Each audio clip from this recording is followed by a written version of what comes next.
What's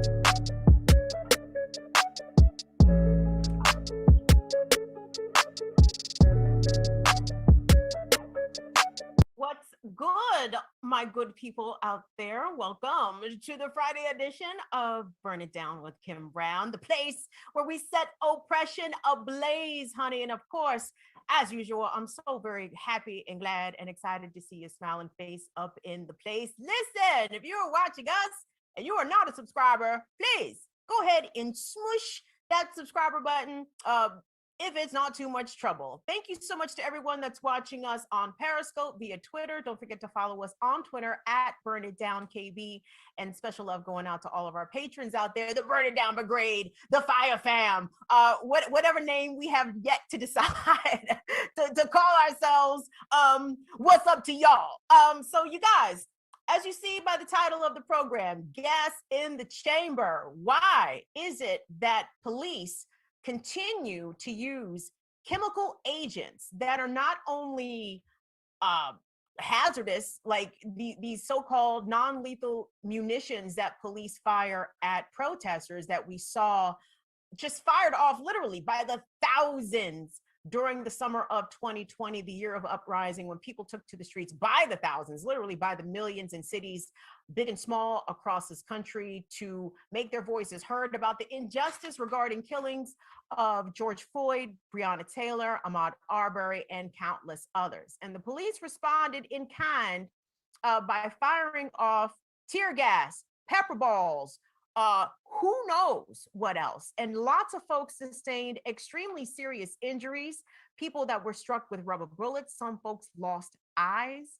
But when we talk about specifically about the chemical munitions, it is a scene out of some sort of like apocalyptic nightmare when we see cops at night rolling down the street by the dozens and firing off these smoke canisters. I want us to take a quick look at a montage of clips comprised throughout the summer and months of 2020 when people were consistently in the streets. But these clips are specifically from Portland, Oregon, and from Seattle, Washington. Now, in both of these cities, in Seattle's case, in June of 2020, the Seattle City Council passed a bill proposed by Socialist Council person Kshama Sawant to ban the use of chemical munitions by police. Later that year, I want to say July, or maybe it was even September, Portland Mayor Ted Wheeler also banned the use of said munitions. But it turns out in both cities, cops just kind of did what they felt like doing. And apparently they felt like gassing people that were peacefully protesting police injustice. Tunde, if we could take a quick peek of some of this disturbing video, and let me give a little trigger warning and violence warning for what you're about to see. Let's take a look at that, Tunde.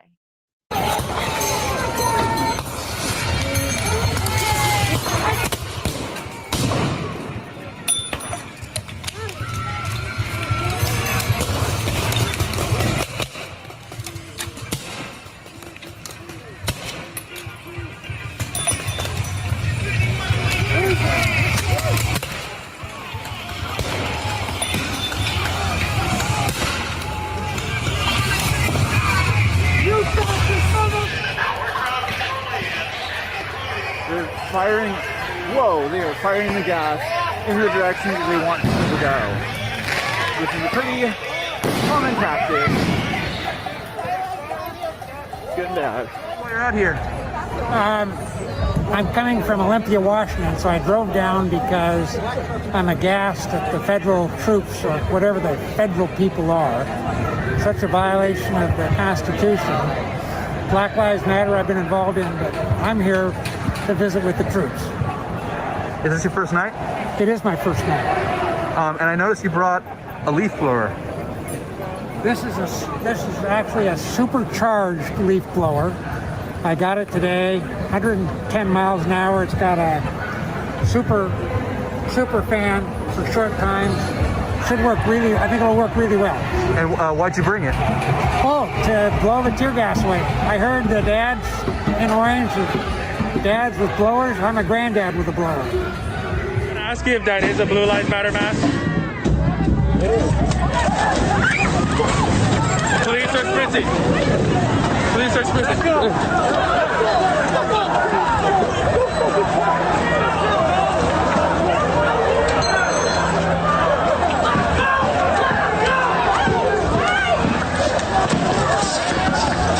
Take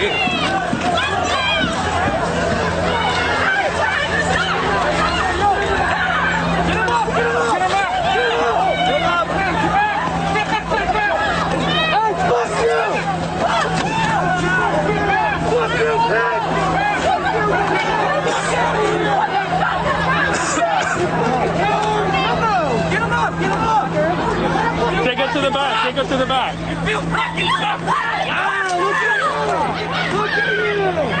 Take it to the back. Okay, so that last video from the Twitter user, Day Shun Jr., according to that tweet, that was bear mace that Seattle police allegedly used on demonstrators at that particular event. And guys, you know, we are headed towards the summer, right? And of course, we don't expect police to all of a sudden change their attitudes. Not only that, we're dealing with the murder trial of Derek Chauvin for killing George Floyd in Minneapolis. And I unfortunately don't expect, you know, what justice should look like to be the outcome in that case. So basically, we should absolutely prepare to be taken to the streets once again in 2021. But what are some of the dangers that demonstrators face when they are dealing with tear gas, especially like on a chemical level? And not only the dangers to people, because clearly it's brilliant to shoot off tear gas at protesters during a global pandemic, something that causes respiratory irritation, right? The horrible public health thinking there, but we know the police do not protect us. So of course they don't have public health front of mind. But the environment is also in danger as well. And we are joined today with a guest who can talk to us about all of this from a very scientific perspective. We are joined today with Dr. Juniper Simonis. They are the owner and lead scientist of Dapper Stat. Now, Juniper has a PhD in ecology and evolutionary biology, and they have published over 20 peer-reviewed scientific manuscripts, and they are the owner and lead scientist, as I said, of Dapper Stats, which is a Portland-based science consulting company. Juniper is an activist, four-time world champion athlete, and mom to the best service dog ever. They are also the founder of the Chemical Weapons Research Consortium, which is a grassroots consortium supporting research on the impacts of chemical weapons. And they're joining us today from Portland. So Dr. Simonis, Juniper, thank you so much for making some time to be with us today. You're welcome. And thank you so much for having me. I hate saying that I'm happy to be talking about this because I'm really not happy to be talking about it, but I'm glad at the opportunity to share knowledge on a very serious and severe topic that I wish didn't exist, to be quite honest. But thank you for helping us share this information because we need to keep people safe. Thank you so much for that. And we appreciate you making some time for us to share your expertise and your research, because I want you to tell us about, you know, how you came to begin this research about chemical munitions being used by police on protesters in the streets. And I saw over the summer that you had begun collecting like those empty canisters. You were actually encouraging people to turn those canisters over to you in your group of researchers so you guys could study them. So let's take it from the top, actually. Let's start with tear gas, Dr. Simonis. What is in tear gas and why is it bad? Yeah.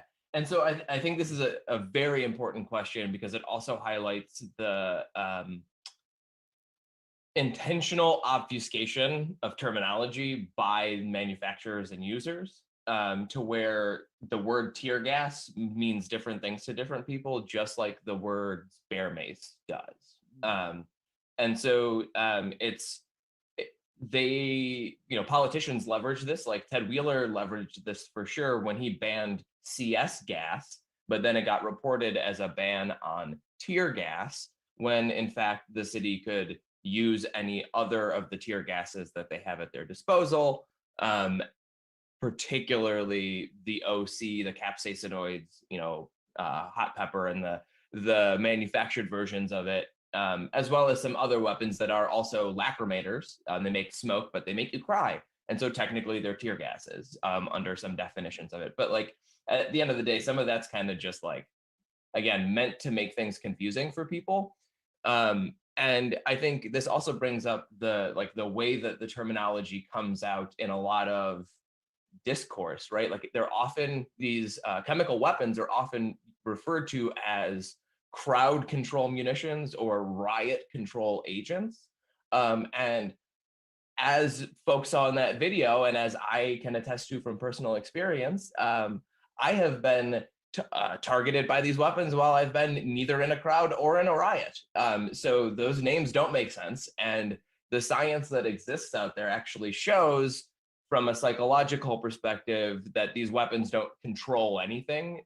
They actually create far more chaos and exacerbate all of the issues going on. So like, it's a complete misnomer to call it a riot control agent because it isn't used on a riot and it doesn't control anything. It is a chemical agent though, right? And so that's why the terminology I use is chemical weapon, which is basically like any of these things that can, at a chemical level, interact with your skin, your eyes, any part of your body. In the same way that like a hammer or a sword would be a physical weapon, right? Because they physically interact with you. A chemical weapon is something that like at the molecular level is causing some reaction to happen that your body is responding to.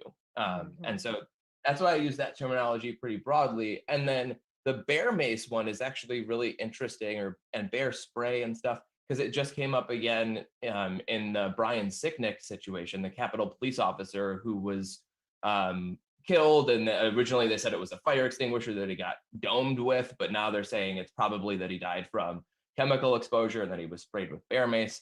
And having looked at what is commercially available to individuals at a sporting goods store, bear mace is actually far less potent than available other chemical irritants. Like you could buy literally OC and CS pepper spray at a Sportsman's Warehouse that is much more potent than bear spray.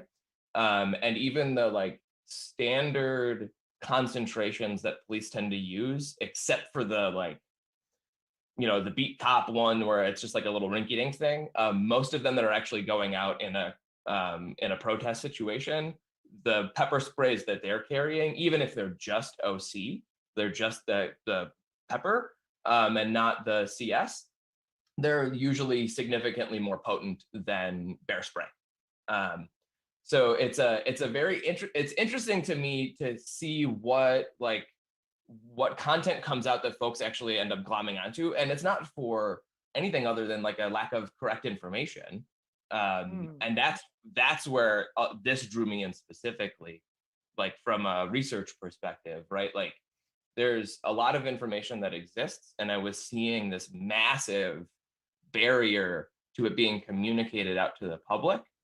And as somebody who is a scientist and a science writer and a science communicator, like to me, that's a really important bridge that needs to be crossed to get this information out to folks in the same way, like with any other chemical industry, like big agriculture and chemical fertilizers, right? And big tobacco, right? Like when certain things are produced and manufactured and disseminated from like a capitalist conglomerate company and given out to people and police departments and such, the narrative about the information that we have on these topics often comes from the manufacturers. And so, wait, hold on, Dr. Simonis, I want you to hold that thought if we could for a moment, because I want to bring in our other guests today. We are joined now with Seattle City Councilperson Kshama Sawant. Councilwoman Sawant is not a career politician. She is an activist with Social Alternative and a rank and file member of the Teachers Union. Kshama has won 3 elections despite big business and Democratic Party opposition, and she has helped working class victories like the $15 an hour minimum wage and the Amazon tax on big business to fund affordable housing in Seattle and the Green New Deal. Big businesses have recently launched a recall campaign against the councilwoman for her strong support for the Black Lives Matter movement and for being such an unshaken voice for working people. And I'm so very excited to welcome Councilwoman Kshama Sawant back to Burn It Down with Kim Brown. It's a pleasure to see you again, Councilwoman. Thank you so much for making time for us.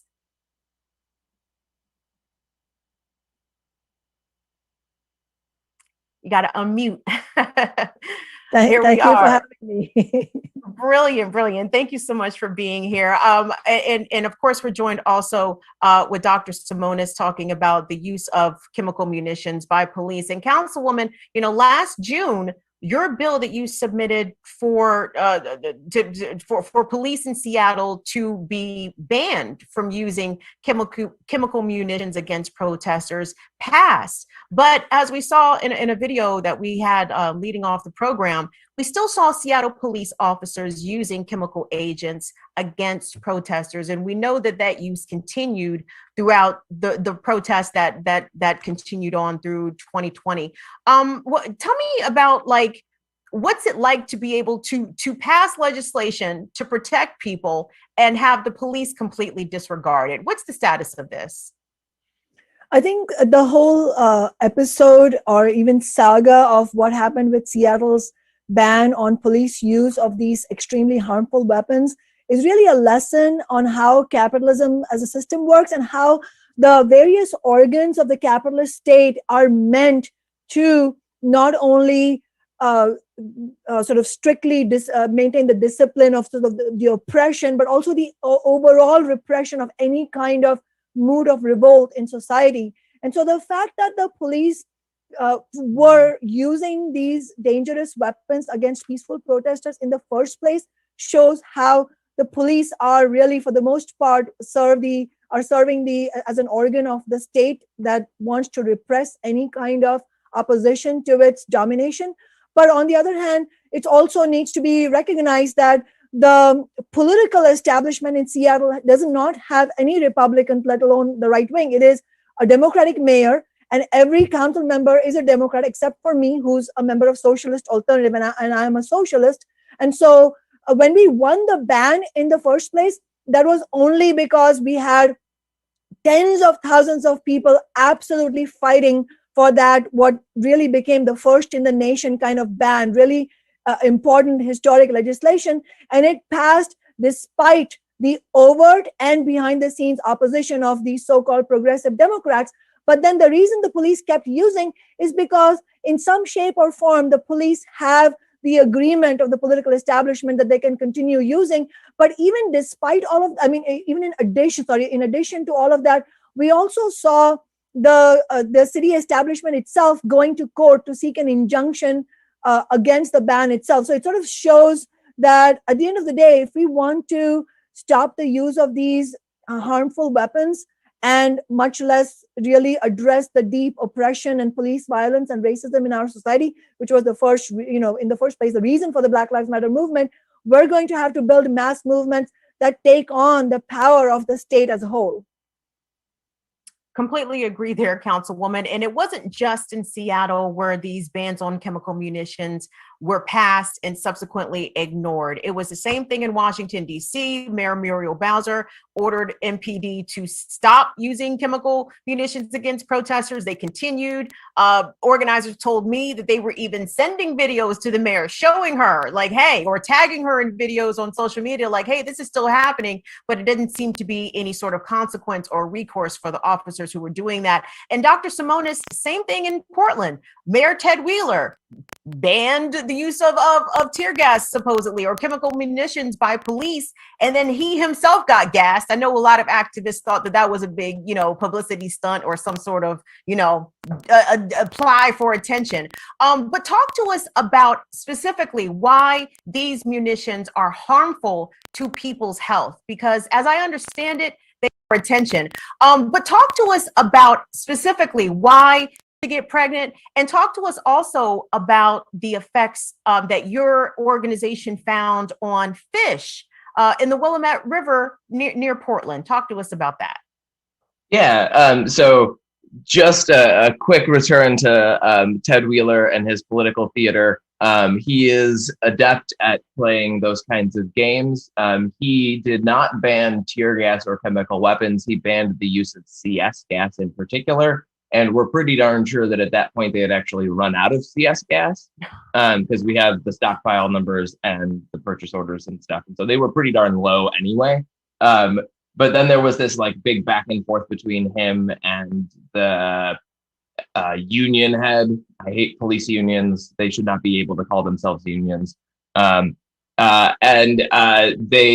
like had this big back and forth, and maybe it was with the chief, I don't remember, but then like the post where there was like a personal Facebook page post that the officer made that was like, yeah, we're going to disobey this. And then there was like a public reprimand that was just a stern talking to, but nothing really happened. And at the same time, Portland police are regularly working hand in glove with federal officers through the Department of Homeland Security. And so often you'll see DHS do the chemical weaponry and PPP do the brute force and arresting, right? So like they can divide and conquer even if they're not the ones who can deploy CS gas. Like on New Year's Eve, for example, downtown, they worked very close together, and it was the feds that deployed the CS gas. There was CS, it wasn't PPP, but it was the same police action, right? So to get to the question about the environment, something that basically in the middle of July, at the beginning of the Fed occupation that people were aware of, when all the snatching stuff started happening, I got snatched because I was drawing the property line in chalk on a city sidewalk. And I got basically held and whatnot by DHS for 9 hours. I had physical and mental trauma afterwards. And so I wasn't going out, but I was at home and still wanting to participate and support my friends that, my comrades that are out there and support the cause. And so I basically just started looking into, as people were recovering munitions and taking pictures of them, I started looking up what the safety data sheet said. And just trying to find any and all information about the chemical weapons and like the chemicals involved. And I was aware at the time, that there are really great organizations like Don't Shoot PDX and Planned Parenthood that are engaged in various aspects of research surrounding chemical weapons impacts on community health and human health. But as a ecologist, as a freshwater ecologist in particular, I saw that there was a number of these, basically all these chemicals say, keep them out of the aquatic environment, long lasting, toxic to the aquatic environment with long lasting impacts, et cetera, et cetera. And it's because they're full of heavy metals in particular. Heavy metals are big pollutants and they bioaccumulate and can be very detrimental to fish and mammals like humans that eat fish. And so what I started piecing together there was that these all of these police agencies were using these weapons and like letting the residues fall where they fall and not doing anything to clean them up. And the main areas where they do these actions, like, there are protests all over the city in Portland. The only places where there's main police response is happens to be like downtown around the courthouse, the federal courthouse and the Injustice Center, and then over by the property that ICE rents on the South Waterfront. And both of those areas have the very old ancient stormwater system from Portland that literally drains directly into the Willamette without any water treatment. And that area there is where protected Chinook salmon can den. So like there's restored habitat for them to be able to nest in, but then also that's where they rear in the sort of open water, slow, slack water area. And that is a huge problem, right? Like we have heavy metals that are being washed down in there, down out into the river. But then I was thinking about like, okay, I'm going to actually want to study the ecology of this ecosystem now. So I need to figure out some ways that I'm going to be sampling the environment, et cetera. So I went down to like the outfall pipes where the protest areas drain and was not anticipating anything other than finding a good spot to do sampling from.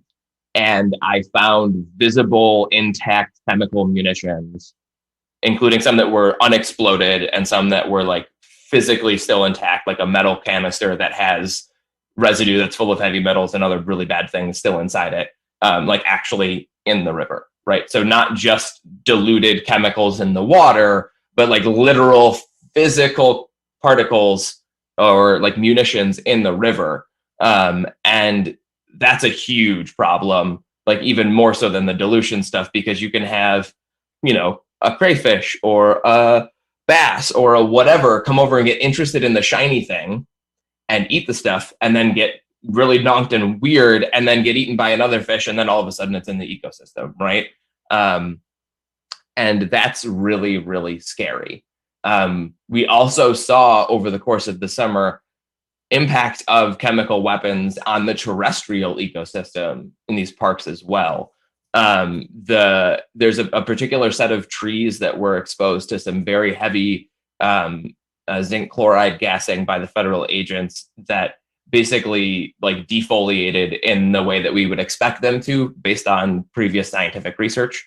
And so like we see impacts of these chemical weapons in the immediate term and expect them to continue into the long term in both the terrestrial environment and the aquatic environment.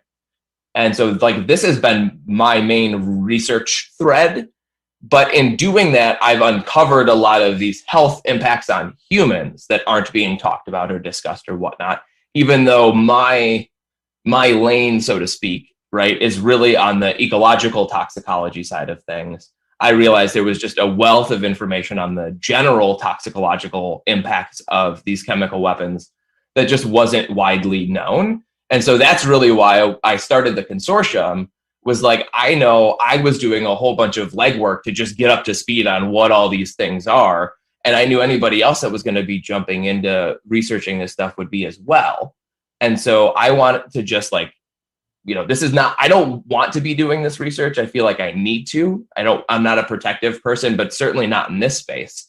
And so like, I'm trying to foster and facilitate other people doing more informed work. Because this, you know, we have like the munitions library, right? Where it's like, we have all of the safety data sheets and spec sheets for all of the weapons that we've found in Portland. You can't get that content from the city, right? Like that's not available in any kind of really easy to use interface. So like it's public information sharing. And that's why we're asking folks to contribute things so that we can build a proper database and have like basically we're building a museum archive. So folks can like do research like in various ways, chemically or socially or whatever down the line. And so that we also have this documented for historians in the future. And so like, that's really what all this came out of is like, I'm very ecologically focused.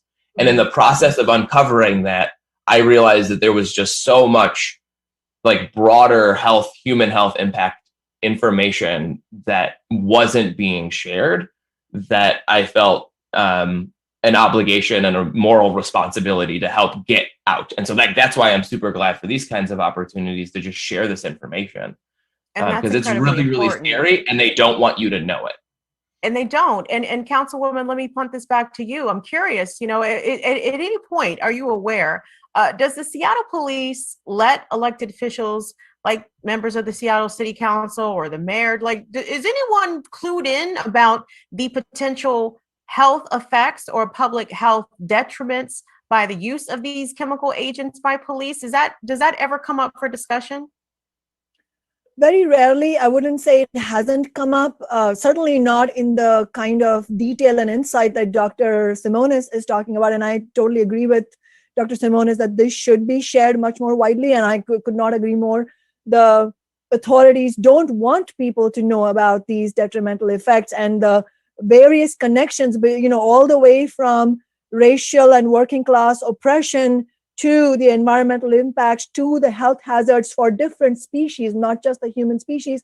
All of these things are interlinked. The ruling class, the politicians, the police obviously don't want you to know about it, but it does come up. And I think this is an interesting question you're asking, Kim, because the way we are seeing this whole thing play out, and it's not just about the weapons ban, it's about the response of the city's democratic establishment to the Black Lives Matter movement as a whole, which is that it's, 5 years ago, there was a time, I remember when I was first elected as a city council member and the original Black Lives Matter movement broke out in 2014, 2015. I was the only elected representative, believe it or not, in Seattle at that time who was willing to publicly say Black Lives Matter.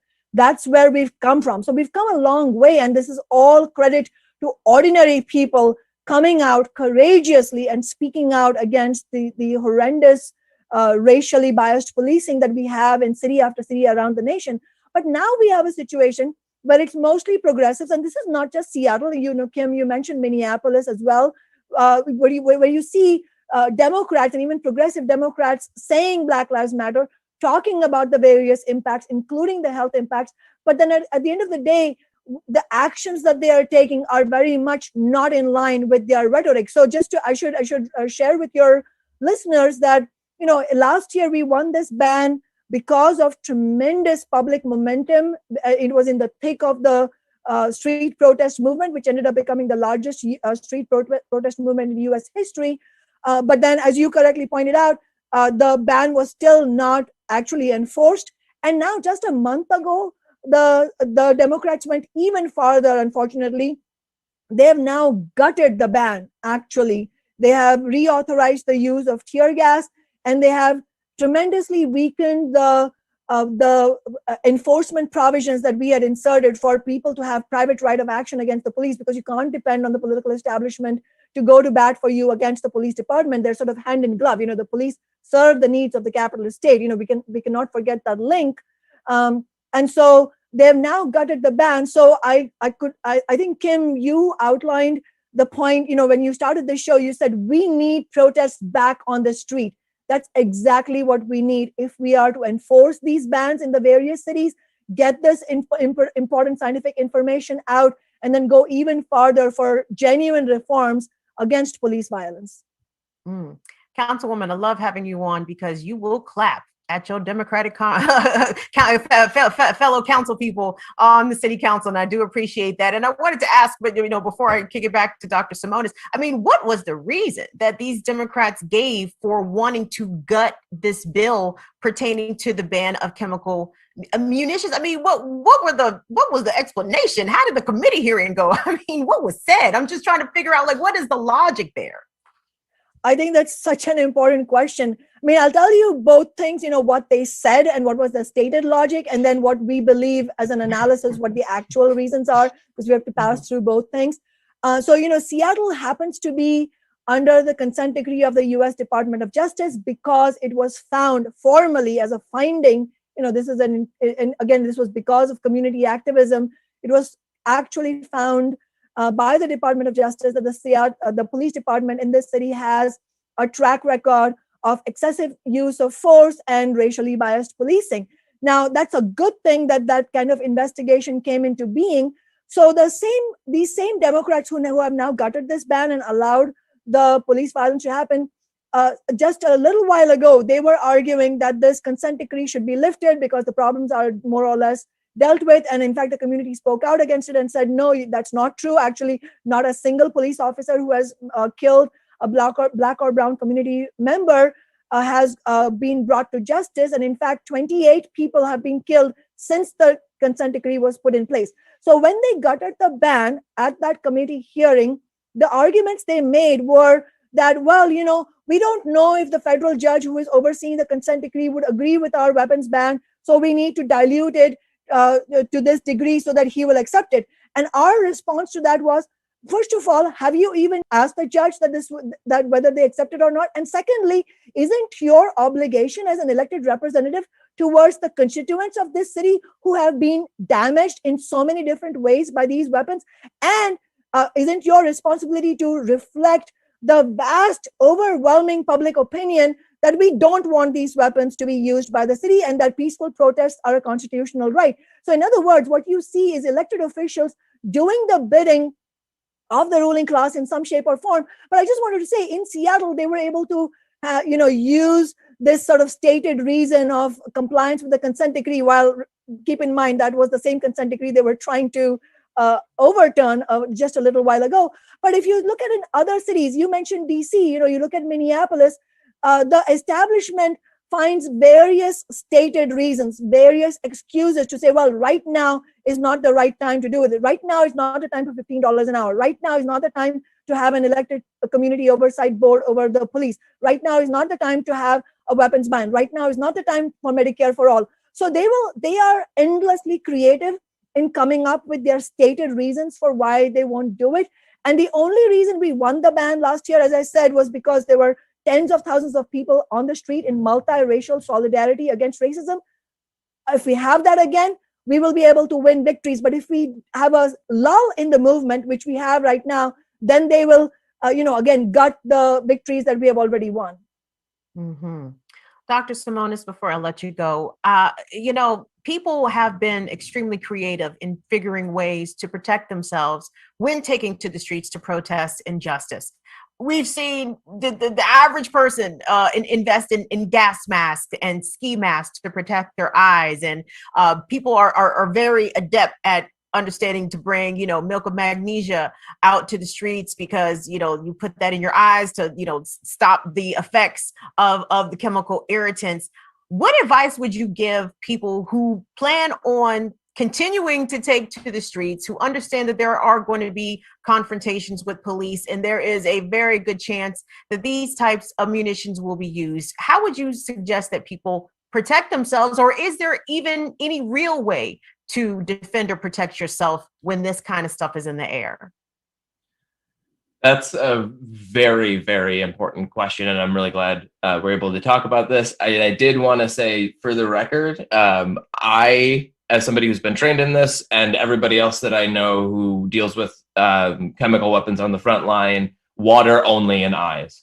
There's just too many other things that can be going wrong.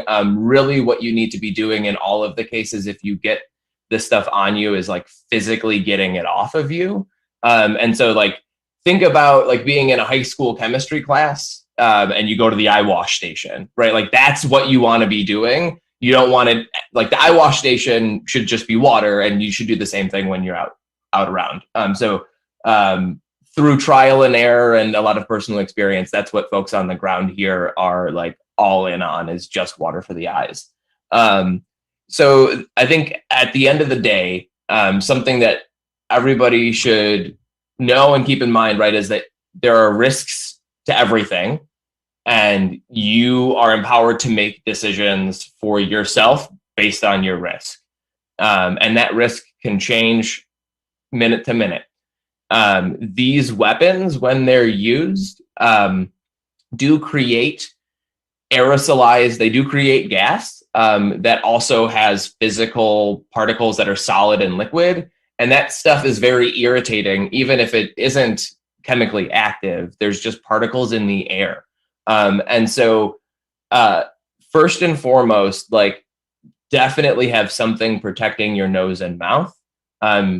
Ideally, you want to have at least like a particle filter mask to just, like, if you're in the like distant area and you're kind of feeling the impacts, like goggles or glasses, and that kind of a mask is fine. But really, if you're going to be in an area where there is regular use and like you're expecting to be exposed, what you're going to ideally want is a full face covering so that there's no gaps, and like filters that can handle organic vapors.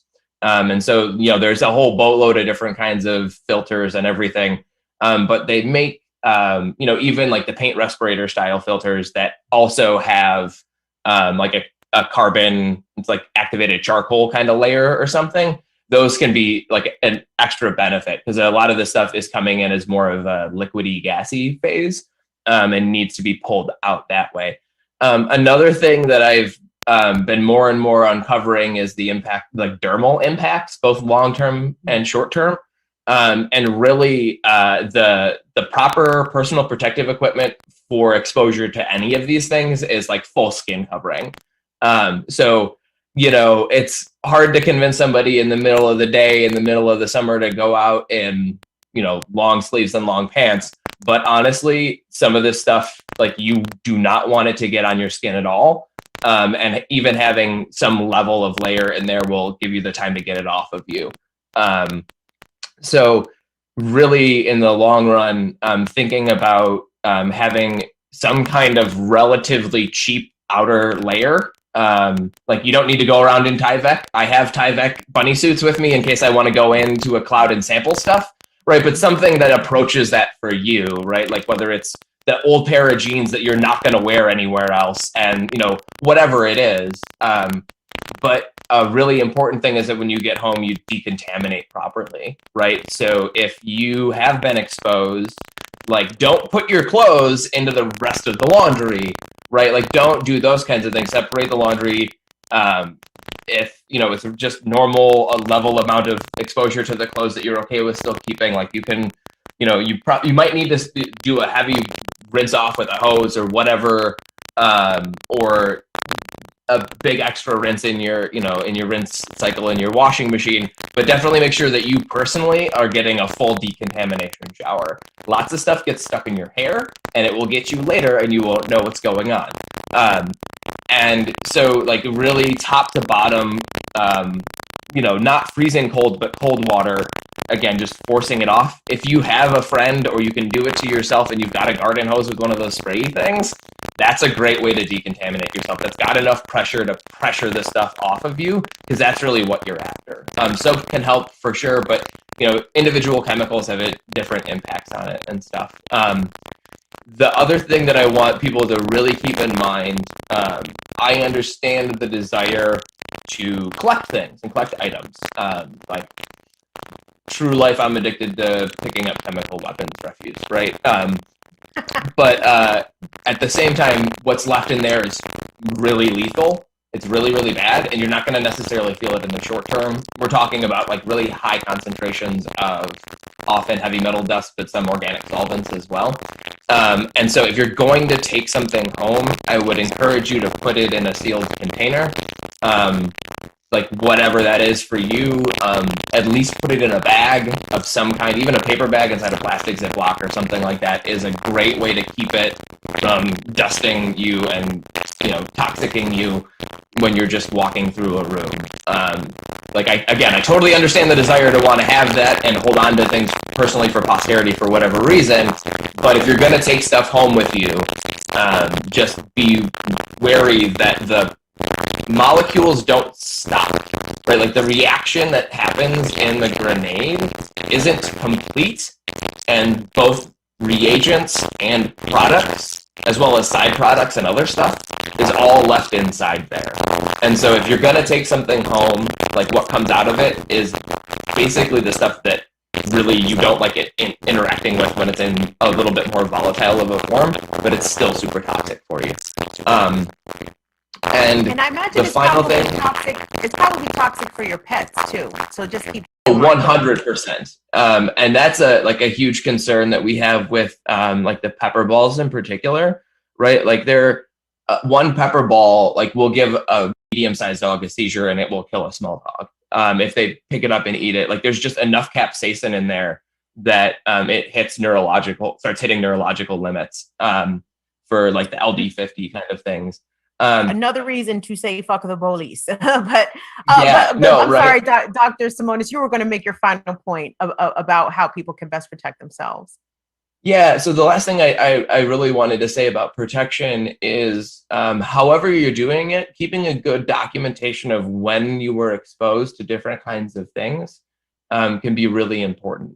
What I'm hearing from folks, for example, who were at the No DAPL protests against pipeline in the Dakotas is like years later, they're now starting to develop some cancers. There's some cancer clusters, right? We're seeing in Portland already ovarian cyst clusters and issues with menstruation and stuff that we know and expect with CS, right? And so there's, unfortunately, the medical industry is also misinformed or just not really well informed on a lot of these impacts. And so you have to be a big advocate for yourself. And the best way that you can start doing that is by documenting when you're exposed to things. And so my encouragement for people would be if you go out and you are exposed to things, even if it's just like a calendar, right? Like, and you just mark it down in a calendar, that's great. I tweet about things like partly for posterity for this kind of reason. Other people journal about stuff. Whatever it is for you, documenting it is really going to be important when the long-term impacts of the chemical weapons start to crop up. Because there are long-term impacts and they often involve increased incidences of cancer. Brain, lung, liver, and kidney are really the particular areas that are of concern. But now also we're seeing with the exposures in Portland potential reproductive issues as well, like reproductive organ cancers as well, which is also really, really scary. Extremely scary. Well, Yeah. Dr. Simonis, I certainly appreciate you making some time to share with us your knowledge and your research. And I encourage everybody to please check out the Chemical Weapons Research Consortium. In fact, it warms my heart so much to see activist scientists such as yourself, using your training and using your knowledge in ways that can help advance this movement and stop the mechanics of oppression, specifically in this case, when it comes to basically police gassing and poisoning people who are demonstrating using, their constitutional civil rights and demonstrating against injustice. So I appreciate you doing the work that you do, Dr. Simonis. Thank you so much. I really appreciate you saying that. I recognize as someone who is white, Midwestern, middle upper class, and has, good access to education. Like, I'm in a privileged class that was able to get a PhD in this stuff. And I know it's not something that a lot of people have access to. And so that particular set of knowledge is something that I am really intent on leveraging to help support the cause. Because really, at the end of the day, we're out there for Black lives, we're out there for Indigenous lives, we're out there for immigrant lives, standing up against state oppression. And when white supremacists stand up against whatever they want to stand up against, and for a white ethno-state, they don't get gassed, right? And we see this again and again in Portland and elsewhere. And so that's why it's really critical that we continue to stand up despite this, and to show our support for all of our community members, and in particular our Black community members, because it's got to stop, and it takes all hands on deck. And I know not everybody can be at a protest. It's really hard, right? But there are ways that you can help. There's science that you can do. There's research that you can do. There's work that you can do off-site that will help the cause and will get the things moving along. So yeah, definitely please check out chemicalweaponsresearch.com. That's where we've got the munitions library and a bunch of other information. And yeah, thank you again so much, Kim, for having me, and have a great afternoon. And it was great to meet you, Councilwoman, as well. Thank you for your work. Likewise, thank you. That's Dr. Juniper Simonis, also the owner and lead scientist of Dapper Stat, PhD in ecology and evolutionary biology, and as he mentioned, the founder of the Chemical Weapons Research Consortium, joining us today from Portland. Councilwoman Sawant, thank you so much for hanging around. And I wanted to, well, first, let me get your reaction to the last thing that Dr. Simonis said when he talked about the discoveries of illnesses such as cancers and reproductive illnesses found in people who, especially women who, or women who, people who identify as women, who have been exposed to these chemical agents during uprisings over the past, several years.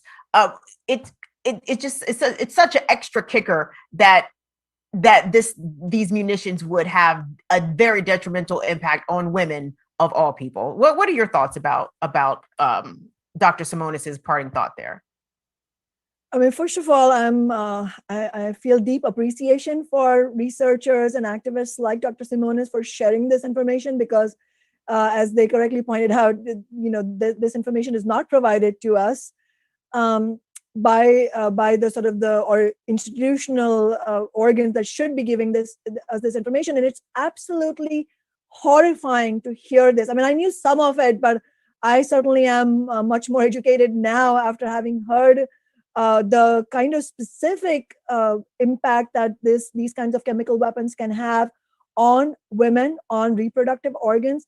I mean, this is unspeakable that such dangerous weapons are being allowed on the streets. I mean, let's put this in perspective, right? This is the United States of America in the 21st century, and we are talking about some of the most industrially developed, wealthiest cities in the history of humanity. And here, when ordinary people go out and peacefully protest for a better society, this is what we see in use. And in fact, some of what what we were all talking about for the last half an hour, it was really bringing also to memory the fact that these kinds of weapons and this kind of repression, which has such long-lasting detrimental consequences to human life and to the environment, have also historically been used against the labor movement, against workers.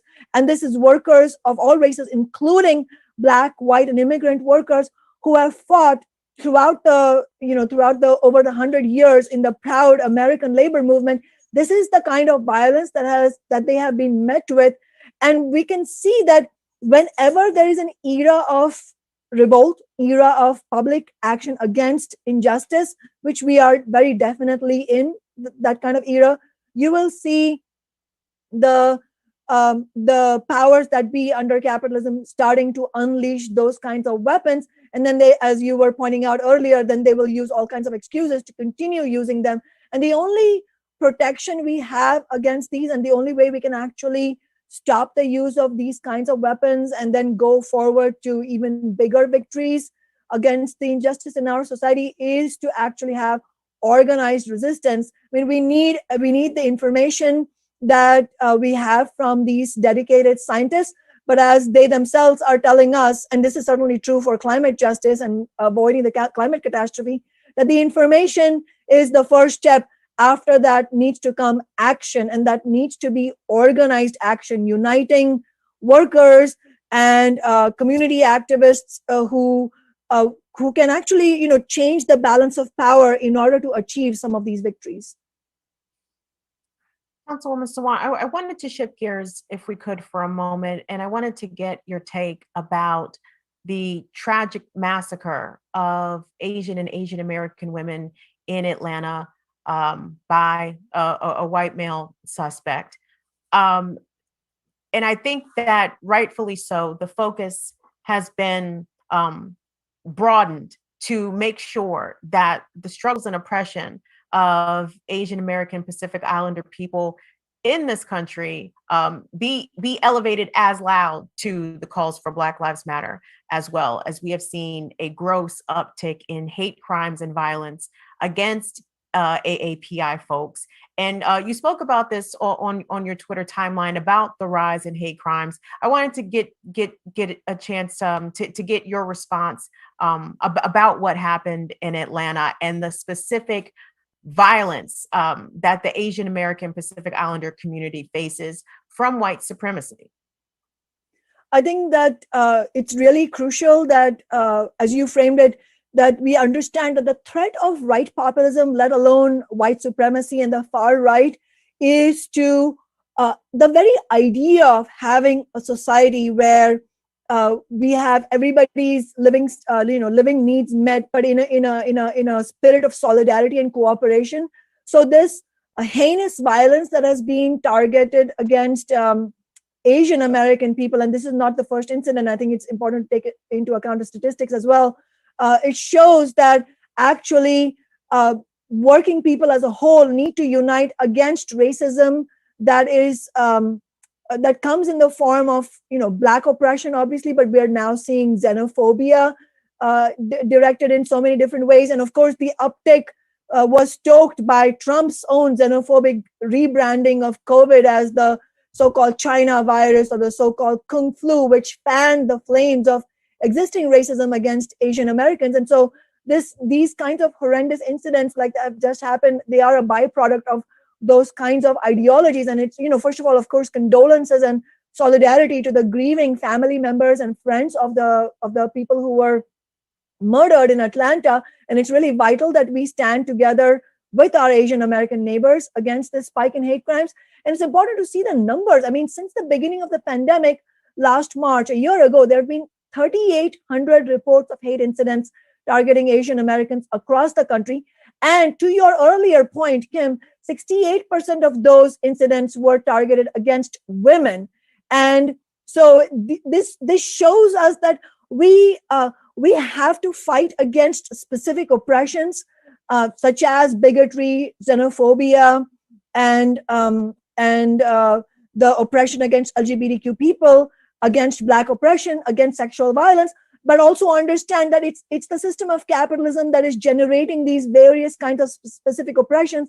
And we have to really unite for a different kind of society entirely, because otherwise we will not be able to stop these specific kinds of incidents. And, there's another dimension to what has happened in Atlanta, of course, as we all know, and, details are still emerging. So we should monitor them. But we've already known from the perpetrator, Robert Aaron Long, that deeply held sexism was a core motivator in these murders. He himself claimed that he targeted these businesses for providing, quote, an outlet for his addiction to sex, unquote, insinuating that he purchased sex from the women he killed. I mean, if this is true, this is an unspeakably grotesque illustration of the violence that sex workers are exposed to and why it ranks among the most dangerous jobs. But regardless of the act, the specific facts, I think it's a crisis of a society that fetishizes and over-sexualizes Asian women and in general targets women with sexual violence and has a deeply misogynistic undercurrent. And so ultimately, yes, actually, just imagining a different kind of society, in my view, a socialist society, is necessary regardless of what the starting point is, whether you're politicizing around the issues of sexual violence or you're radicalizing around the issues of Black oppression and the need for Black liberation. All of these things are interconnected. I wanted us to take a quick look at a montage of protest clips, some that were shot or rather filmed before the tragic massacre in Atlanta, and some just in the days immediately following. So guys, let me set this up for y'all real quick. So the very first clip we're going to see was from New York City, maybe about a week and a half ago, in response to the attacks on specifically elderly Asian folks in New York City being pushed to the ground, targeted for violence, robbed, etc. So the first clip is from a rally from New York City about a week and a half ago. The following three clips after that were shot by the very brilliant independent journalist Josie Wong out in Los Angeles, where she was at a rally supporting the Asian American community, and she filmed a speaker, and then she spoke to several men in the crowd who said that they were ready to defend the streets in their community, basically by any means necessary. And the last clips were shot by independent journalist Chuck Modiano at a Stop Asian Hate rally here in Washington, D.C., in the Chinatown section of town. Tunde, if we could take a look at that montage, please. And Councilwoman Sawant, I think a lot of the sentiments spoken by a lot of the people that we're about to see echo a lot of what you just said. Tunde, let's take a look at that, please. Here today is really, I have 30 people from my team really here to supporting the recent event that a lot of anti-Asian crimes, especially in past week, we have 5 cases. One of the Asian women got attacked in Flushing, and one of the Asian male got attacked in Flushing. Just like last night, 3 Asian male got attacked in Sunset Park, Brooklyn, and 1 dead. This is unacceptable. Since the pandemic last year, we got people getting hurt, getting racist, getting bullied, getting beat down, getting cursed at every day. This is totally unacceptable. Why do you think that is? I think they're all starting from the 45th. He letting people know it's okay to be bullying at Asian people. It's okay to calling Asian people as violence. It's okay to calling people Asian people are China violence and going back to your country. I don't think that's okay. It is totally not okay. Enough is enough. We should stop this. I think we should unify all their community members. Any kind of hate, any kind of crime, any kind of act of violence towards any community is wrong. Not just Asian community, Latino community, Black community, total wrong. When it's wrong, it's wrong. I think we all unify us, stand with our brothers, sisters, and friends and family to fight and to stop any kind of violence towards our community. Arrested a white supremacist who killed 8 people last night without so much as a scratch. And in the same breath, they murder Brianna, Tamir, George, Dion, and Karan for nothing. Justice for Karan! Justice for Karan!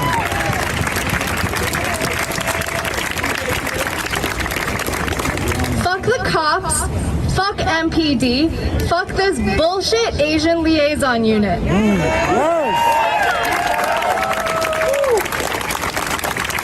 Justice for our sisters. We keep us safe. We keep us safe.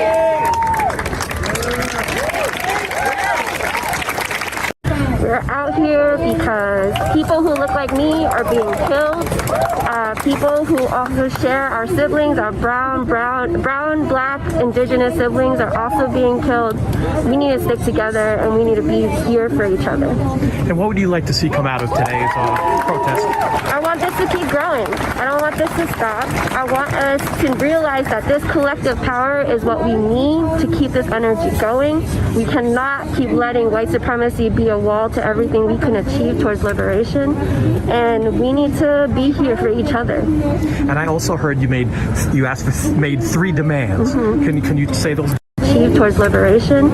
And we need to, it's a specific unit, part of the DC MPD, that focuses on, quote unquote, reaching out to the Asian community out here, but as we all know, cops are not serving us. Number 2, we want to include Asian American history in our public schooling education, all kinds of education, along with Black history in our education as well, because without that history being a part of our collective history, there's no business in learning anything else. And incorporating Black history is the demand number 3, yes. Correct? Is there anything else you'd like to add? Thanks so much for everyone coming out today. Please keep an eye out for each other and protect each other. Don't just be a bystander. We need to be there for each other. So thank you so much. Thank you so much. And again, that was the last set of videos there was shot by Chuck Modiano. The previous videos shot by Josie Huang. And the first one was from Status Quo News. Councilwoman Sawant, are you still with us? Brilliant. Nice to see you again. What is your take from the sentiments being spoken in the streets as people, not only Asian people come out, but Asian folks and their allies, Black allies, white allies, Latinx allies, Indigenous allies come out to stand with the Asian community as they are, unfortunately, again, trying to survive and recover from yet another targeted attack. And I feel as though like there's not enough knowledge about the levels of violence and specific state oppression that Asians have faced in this country hundreds of years now, but also the way it ties in to the US military endeavors abroad in Vietnam, in Korea, in Japan, in the Philippines. How are these things linked in your opinion, Councilwoman? First of all, I think those videos were really moving, and I strongly agree with many of the sentiments that were expressed by the community members who spoke in those videos. That, you know, first of all, it has a lot to do, the uptick in violence, as I was saying earlier, has a lot to do with the reactionary current that was emboldened by the Trump regime, as the first speaker in the first video said. And also, as he said, we need a real unity. You know, we need to unify community members to say no violence is acceptable, no bigotry is acceptable, and regardless of what your race is, we have to stand against this kind of brutal violence. And as you said correctly, I think this is also a reminder for us that there's been a whole thread of violence against ordinary people in the name of racism, or as in the form of sexual violence. And it has an international threat to it too. So it wasn't a coincidence that we had these wars that were conducted in the interest of imperialism. It is how global capitalism has functioned throughout the ages. It has you know, the imperialism and the neo-colonialism that we have seen throughout the past decades is part and parcel of the way global capitalism functions, because the few at the top, you know, and this is, I'm speaking globally, the few at the top, I mean, there are billionaires in India as well. There are Indian billionaires, there are Asian billionaires, and there are white billionaires. And the point being that even though there are other divisions in society, at the end of the day, the interests of the billionaire class are very much linked. And in order to further those interests, which is, you know, endless wealth accumulation at the expense of ordinary people, billions of people being exploited to create this kind of wealth that is then siphoned off immediately in the hands of a few at the top. In order to make that possible, it can only come about in the form of repression of American workers, for example, but also deeper repression of workers in other countries, in neo-colonial countries. And sometimes that kind of imperialism then shows up in the form of actual war. So the Vietnam War, for example, would not have ended had it not been for millions of Americans and millions of Vietnamese, just speaking out against it and opposing it. And in fact, the veterans coming back home and really building the anti-war movement. And so it really is a reminder, all of these incidents actually are a reminder that the interests of the vast majority of human beings on the planet are interlinked, and that's not just across state in America, but it's across countries and across continents. And I think one of the people who spoke in the video made a really important statement, that is that the current institutions are failing us. And when he was asked, who does he mean? He said police department, the government. I think that really captures the endemic failures. These are not incidental. These are endemic failures of the capitalist system in addressing even the most basic needs of society. And then sometimes the dysfunctionality in society then shows up in these extreme violence kinds of incidents. And so I think we have to turn this reality around. We have to turn these really insidious divisions in our society across race, across gender, into what we saw in the BLM movement last summer, which is multiracial solidarity. We're not just being allies to one another, we are coming out together, shoulder to shoulder, in solidarity to fight against a system that is simply not working for us. And I think this is where it is actually important to raise the question of a left alternative and united movements of working people, and building and really reviving a new labor movement.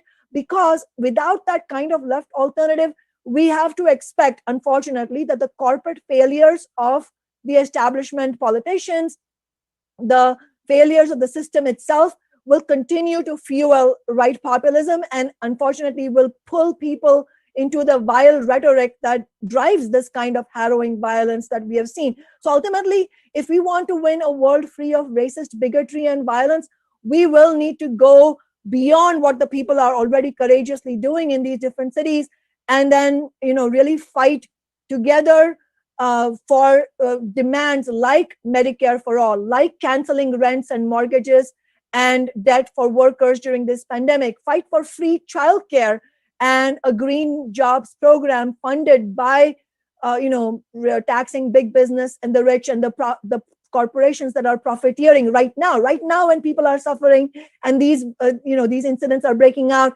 American billionaires have made a profit of over $1 trillion. I mean, this is absolutely disgusting that this is the kind of society we live in. But the only alternative to this is to build a unified resistance. And I think the sobering thought in this whole context is that over 70 million people voted for Donald Trump. And I don't think we can have an absurd idea that they are all irredeemable reactionaries. There is a reactionary current in our society. There is no question about it. And that is what we need to defeat. We need to defeat right populism before it turns into a massive far-right force.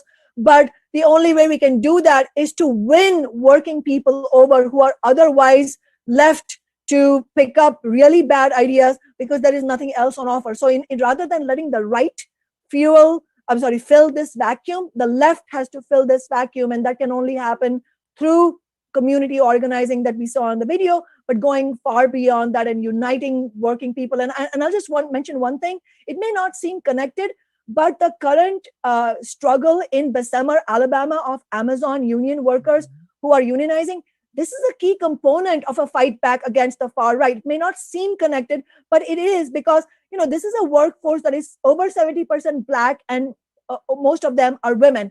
So if there is a victory for this union struggle, imagine this will be a shot across the bow of one of the most powerful corporations in the world, and it will send a feeling of, it's a shot of adrenaline for community organizers throughout the nation that we can unite and fight back and win. Councilwoman Sawant, there are not many politicians that speak the way you do. Perhaps it's because you are not a career politician. The Democrats are trying to recall you. Are they trying to get you out of office out there in Seattle? Can you, before you leave us, can you explain to us what the situation is out there with your recall, and who do you think is behind it? And do you think it'll be successful? Although we hope it will not be successful. Yes, we won our first election as an open socialist, fighting for the $15 minimum wage, taxing big business, and for renters' rights and rent control in 2013. And 6 months after we took office, we were able to win the $15 minimum wage by building a mass movement, 15 now. And it's been the way we have shown, the way we have used our office is fundamentally different than even progressive politicians of the Democratic Party, in the sense that we don't rely on having good relationships with other politicians. We use our office and turn it outward as an organ of movement building. And so that is the only basis on which we have won all these victories. And that is why we have tremendous support among working people. And that's why we have won 3 elections as a whole, as you said towards the beginning. And so throughout our 7.5 years in office, the big business establishment and also the Democratic Party establishment, they have used all kinds of measures to try and defeat us and get us out of office. There have been lawsuit after lawsuit. I have lost count. There have been ethics complaint after ethics complaint. Some of those ethics complaints were, believe it or not, for my office using the City Hall printer and copier to print leaflets and posters for our movement, which we do proudly, because I think that is what public resources should be used for, to organize working people and oppressed communities to fight for their rights. So none of this worked for them, for the establishment. And so in 2019, when I was up for my second re-election, they threw everything and the kitchen sink at us. We not only had Amazon and the Chamber of Commerce spending unprecedented amounts of money. I mean, for a city council race, they spent millions of dollars to try and defeat us. They sent mailer after mailer to voters with sexist and racist and xenophobic tropes. But it wasn't just that. We also had 2 Latina progressive Democrats on the city council who ran a candidate against us in the primary election in 2019. And they went around in the media saying, oh, I don't disagree with the policies Sawant stands for, but she doesn't know how to build relationships. I mean, what we see is personality-based attacks, because in reality, they don't actually agree with the things that we are fighting for, much less the methods that we use to fight for those things, which is a fighting strategy where we don't accept the limits of the so-called decorum in City Hall, in the halls of Congress, because as long as we accept those rules of decorum, it actually prevents us from fighting for and winning for ordinary people. We're not here to navel gaze or make some brilliant talking points. We're here to win for working people. And that is what threatens the establishment the most. And so now that nothing else worked and they couldn't defeat us in the re-election, they are trying to have a do-over of the election that they couldn't defeat us in.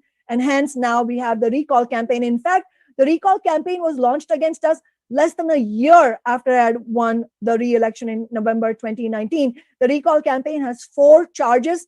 They all say that I broke the law, but they are all completely false. I have not broken the law. This is wealthy people and the establishment attempting to undo the election victory that we had in 2019. And 2 of those 4 charges are related to my activism in the Black Lives Matter movement. So, it's also part of the larger reaction against protest movements and against activists and socialists, because it's not unconnected from the fact that 14,000 BLM activists faced arrest last year. I mean, it's a backlash from the ruling class because they are nervous of this kind of protest movement. I mean, can you imagine 26 million American people in multiracial solidarity against injustice? The ruling class is afraid of that kind of movement. And so they will use attempts like this recall campaign. And as you said, Kim, we cannot let them win. We have to defeat the recall campaign, because if we let them win, it will not just be about me or Socialist Alternative or about Seattle. They will use this recall as a template to go after other socialists, after other fighters in the movement. So we have to nip this in the bud right now. And so people who are watching this, if you're on the left, if you're a progressive, it doesn't matter where you are, where you live, you have a stake in defeating the recall. So join us, visit kshamasolidarity.org, which is KSHAMA, solidarity, all one word, .org, to help our campaign. We really need your help. Thank you so much for laying that out for us, Councilwoman. And listen, everybody, yeah, you heard what she said. We have to stand up for all of our soldiers, regardless if it's in your town or your state or not. When they come for one, they come for us all. And Councilwoman Sawant has been out here on the front lines for a long time now. And since she's been in office, she has absolutely been advocating for an agenda that helps to raise up workers, that helps to benefit the labor movement, helps to benefit Black lives, Asian lives, Indigenous lives, LGBTQ lives. So listen, this is the kind of politician that we need to keep in office. So show your support for Councilwoman Kshama Sawant. Councilwoman, thank you again so much for making some time to join us and talk about your legislation and to share your thoughts about what's been going on in terms of targeted violence towards Asian communities. And we appreciate all your work and we stand behind you. And if you ever need anything from us, please don't hesitate to ask. We would love to stand up for you in any way that we can, because I absolutely respect and appreciate everything that you are doing for the people out there in Seattle. Thank you so much, Kim. And likewise, please know how much we appreciate the work you are doing and the people who are working with you, covering these issues. And the connections that you made today are just brilliant. And those are the connections people need to see, the Black oppression and the need for Black liberation, but the need to stand against xenophobic violence and the need to lift up a real labor movement in our country to bring about a complete change in this society that is not working for us. And we will be reaching out to you for help. And I really appreciate you covering the attacks against us, because as you said, an injury to one is an injury to all. Absolutely. Absolutely. Well, Councilwoman, please do your best. Try to enjoy the rest of your weekend. And don't work too hard, because we know you're out there working hard, but try to relax. And thank you so much again for making some time for us and for the work that you do. We appreciate it. Thank you so much, Kim. I hope you have a good weekend as well. Thank you. Thank you very much. All right, guys, that is our program. What you say, Genevieve? It's important that we correct this. Understood. Oh, I'm so sorry. Oh, yes. Thank you very much. So Genevieve brought it to my attention. I gave the wrong pronoun for Dr. Juniper Simonis. They, them. So Dr. Simonis, my apologies if you're watching. I did not mean to mispronounce you. But we appreciate you making some time for us and sharing your research and your expertise. And again, that was just a thoughtless oversight on my part. I'm sorry. So guys, that is our program. We are about to do the AMA. Give me about 10, 15 minutes. Let me get something to drink. Let me roll something up. Thank you again to our guest, Dr. Juniper Simonis, and Seattle City Council person Kshama Sawant, for breaking down the lot of things, you guys. The tear gas issue is very bad, and the fact that U.S. law enforcement is, I won't even say they're legally allowed to do it. They are not legally allowed to do it. In a lot of places, these munitions have been banned, but they're doing it anyway. So we have to keep a firm gaze fixed firmly upon the fuckery of what the police are doing and the way that they try to suppress our movement. So yeah, keep all that in mind. Listen, guys, thank you guys so much for watching. I was watching a little bit in the comments. Y'all was cutting up. But I appreciate you guys enjoying the show. Again, don't forget, COVID is out here jumping on people. Do not let it jump on you. Please keep your distance, wash your hands, wear a mask. It is so important that you do this. We cannot trust the powers that be to ensure our safety. And I'm not convinced that shit is all good. It's not looking all good. And I have not had the opportunity to get the vaccine. So I'm gonna keep my ass in the house. I suggest you do the same. But anywho, you guys, Patreon members, we will see you over on Patreon. Like I said, give me about 10-ish minutes. Okay. You guys have a wonderful, fantastic weekend. Thank you all again for watching.